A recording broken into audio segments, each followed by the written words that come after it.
अस्सलाम बच्चों, मैं आपको टीचर सर मोहम्मद इमरान शेख और अलीम अकेडमी प्लेटफॉर्म से हम फर्स्ट क्लास का चैप्टर 8 का टॉपिक कर रहे हैं जो पेपर में आता है एनुअल एग्ज़ाम में और शॉर्ट नोट में आता है फॉर हाइड्रोलाइसिस।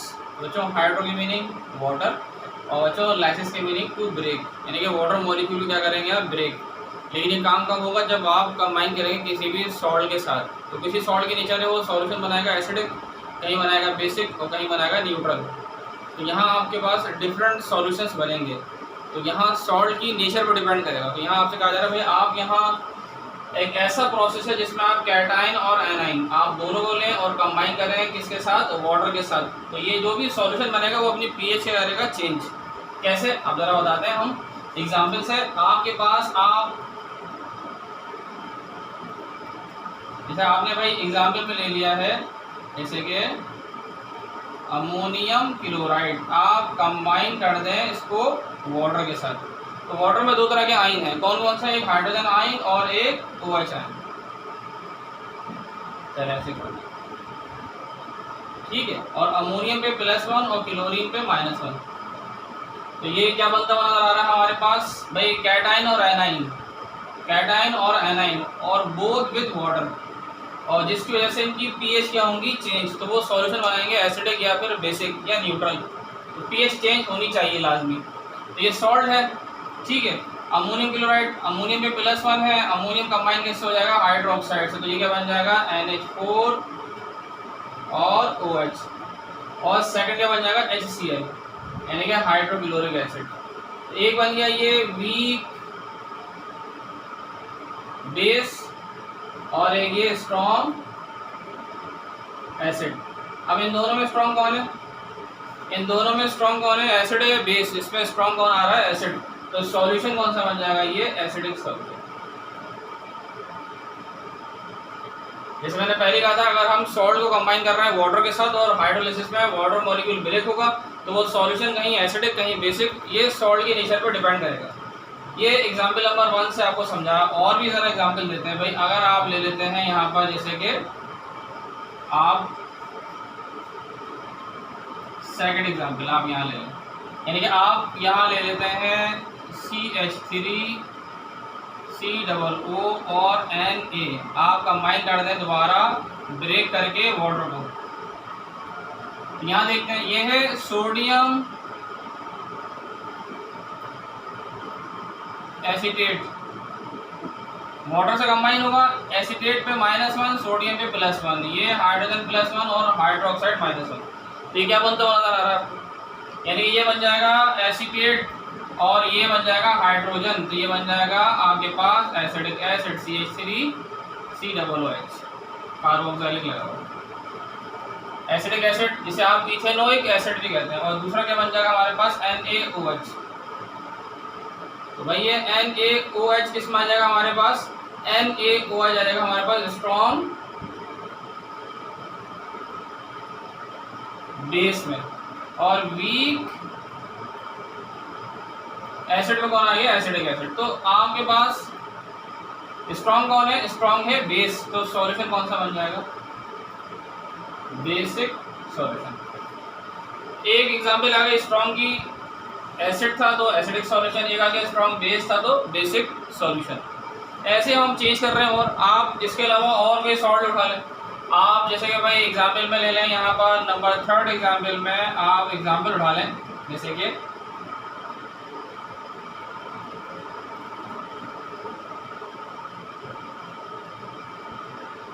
Na2CO3 और वाटर मॉलिक्यूल।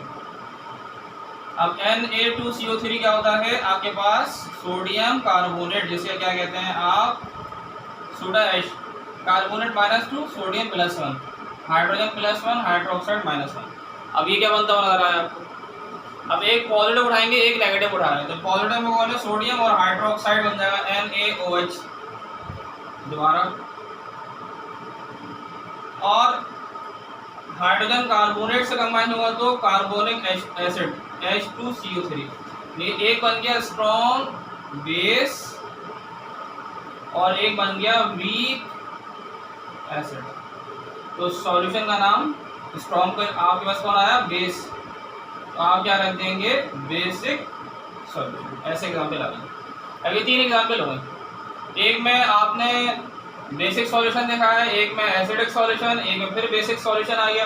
जो इक्वेशन हमने बैलेंस नहीं की है, अगर आप बैलेंस करना चाह रहे हैं पहले कर दें आप। तो जैसे कि यहाँ पर अगर हम बैलेंस करना चाह रहे हैं, सोडियम आ रहा है 2, कहना जनाब सोडियम 2 हो गए, और हाइड्रोजन दिखा रहे हैं 2 और 2 4, तो भाई ये रहे हाइड्रोजन 2 और 2 4, 2 ऑक्सीजन और 3 5, तो ऑक्सीजन 2 और 3 5, 1 कार्बन और 1 कार्बन, इक्वेशन बैलेंस है। ठीक है, अब हम कोई और चेंज जरा एग्जाम्पल करते हैं, यानी कि नंबर आप एग्जाम्पल उठा लें, एक और एग्जाम्पल हम करते हैं, यानी कि 4th एग्जाम्पल। अब इसमें हमने ले लिया है सॉल्ट में NaCl और वाटर को ले लिया जाएगा। वाटर मॉलिक्यूल आपने ब्रेक कर दिया भाई, ये हाइड्रोक्साइड, ये हाइड्रोजन, ये क्लोरीन और ये सोडियम। अब आपके सामने भाई ये क्या बन रहा है, अब ये बन रहा है NaOH स्ट्रॉन्ग, क्या बन जाएगा, NaOH है कास्टिक सोडा यानी कि स्ट्रॉन्ग बेस, और HCl क्या है, स्ट्रॉन्ग एसिड। एक स्ट्रॉन्ग एसिड बन जाएगा, एक स्ट्रॉन्ग बेस बन जाएगी, दोनों क्या बन रहे हैं अब स्ट्रॉन्ग, यानी कि ये बन जाएगा आपके पास NaOH और HCl। अब दोनों स्ट्रॉन्ग है, ये है स्ट्रॉन्ग बेस और ये है स्ट्रॉन्ग एसिड। जब दोनों स्ट्रॉन्ग होंगे तो सॉल्यूशन कौन सा बन जाएगा, न्यूट्रल, या दोनों वीक बन जाए, यानी कि दोनों वीक में एसिड और बेस दोनों वीक अगर आ रहे हो, जब भी सॉल्यूशन क्या बनेगा, न्यूट्रल ही बनेगा।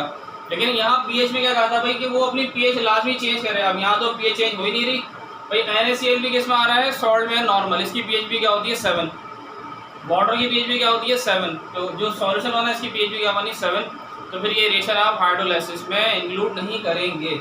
अब ये तो मैंने एग्जांपल दे दिया आपको किस चीज़ की, दोनों के मैंने दिखा दिए स्ट्रॉन्ग एसिड, एक में स्ट्रॉन्ग एसिड एक में स्ट्रॉन्ग बेस। अब अगर दोनों वीक कर दूं, अब अगर आप दोनों वीक कर दें, एक एग्जांपल और बनाते हैं, अगर हम दोनों को ही वीक कर दें, कैसे भाई, आप एक और एग्जांपल दे देते हैं, 5th एग्जांपल। इसमें आप ले लेते हैं CH3 और COO और NH4।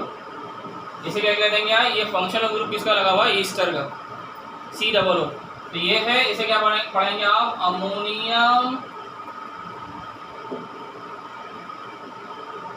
एसीटेट, और साथ में क्या ले लेंगे आप, वाटर का मॉलिक्यूल ये रहा। तो भाई ये अमोनियम पर +1 और एसीटेट पे -1, CH3COO, यहाँ भी लिखा था CH3COO, एसीटेट आयन था, इस पूरे एसीटेट पर क्या दिखाएंगे, आयन आप माइनस का, कैटाइन और एनाइन कंबाइन हो रहे हैं वाटर के साथ, और ये अपनी पीएच क्या करेंगे, चेंज। तो ये रहा अमोनियम है NH4, ये रहा OH, ये बन जाएगा अमोनियम हाइड्रोक्साइड, और ये रहा एसीटेट CH3COO, हाइड्रोजन से कंबाइन करते हैं आप, CH3COO, ये बन गया एसिडिक एसिड। तो एसिडिक एसिड हमने यहाँ भी कहा था वीक एसिड में था ये, और अमोनियम हाइड्रोक्साइड क्या लिखा था हमने, वीक बेस। ये दोनों एग्जाम्पल यही लिखी हुई है, ये वीक बेस बन गई और ये वीक एसिड में आ गया। अब अगर दोनों ही वीक हैं तो सॉल्यूशन जब भी क्या बन जाएगा, मैंने आपसे क्या कहा था, न्यूट्रल सॉल्यूशन ही बनेगा। तो पीएच में चेंज आ ही नहीं रहा, पीएच क्या दिखा रहा है, वो न्यूट्रल वाली यानी कि 7 दिखा रहा है। तो भाई यहाँ पर हाइड्रोलिसिस के अंदर आप वाटर मॉलिक्यूल ब्रेक कर रहे हैं और सॉल्ट के साथ कंबाइन करें, तो कहीं सॉल्ट एसिडिक सॉल्यूशन बनाएंगे, कहीं बेसिक बनाएंगे और कहीं न्यूट्रल। तो न्यूट्रल वाले रिएक्शन हाइड्रोलिसिस में इंक्लूड नहीं होंगे, हाँ एसिडिक और बेसिक वाले होंगे। लेकिन 3 एग्जाम्पल आपके पास आ जाएंगी, इसके लिए कहते हैं कि ये हाइड्रोलिसिस में आ रहा है, ये भी आ रहा है और ये भी आ रहा है। ठीक है बच्चों, फिर हम नेक्स्ट वीडियो के अंदर एक और टॉपिक लेकर आएंगे एनुअल एग्जाम के लिहाज से। वीडियो को लाइक भी करिएगा, सब्सक्राइब भी करिएगा। अल्लाह हाफिज़।